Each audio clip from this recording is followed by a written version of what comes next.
आमचे नेते आणि राज्याचे देशाचे ज्येष्ठ नेते मनोहर जोशी सरांचं निधन झालं। त्यांच्यासोबत खरं तर खूप काम करण्याची संधी मला मिळाली। शिवसेनेच्या जडणघडणीमध्ये मी सुद्धा 30 वर्षापासून आहे।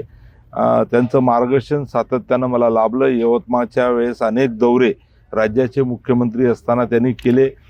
शेतकरी आत्महत्या हा विषय खास करून त्यांनी ज्या पद्धतीनं हाताळला आणि राज्याचे मुख्यमंत्री असताना यवतमाळ जिल्ह्याला पहिली आत्महत्या झाल्यानंतर ते स्वतः भेट द्यायला आले कळंब तालुक्यामध्ये आणि त्या शेतकऱ्याच्या घरी जाऊन सांत्वन सुद्धा त्यांनी केलं, परिस्थितीचा आढावा घेतला। देश पातळीवर सुद्धा त्यांना काम करण्याची संधी मिळाली।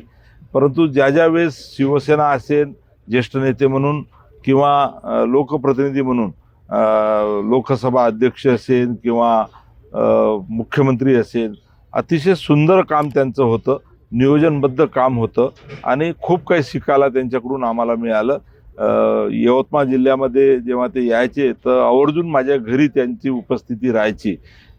पारंपरिक खऱ्या अर्थानं अनेक गोष्टी त्यांनी जुन्या गोष्टी कशा टिकवल्या पाहिजेत, हा देश आणि या देशामध्ये जैवविविधता कशी असली पाहिजे, आपण वनाचं रक्षण कसं केलं पाहिजे, अशा अनेक विषयावर त्यांच्यासोबत माझी चर्चा झालेली होती आणि या सर्व चर्चेतून खूप काही शिकायला मला मिळालं। माझे घरगुती संबंध त्यांच्याशी होते आणि म्हणून अतिशय दुःख या ठिकाणी मला झालेलं आहे।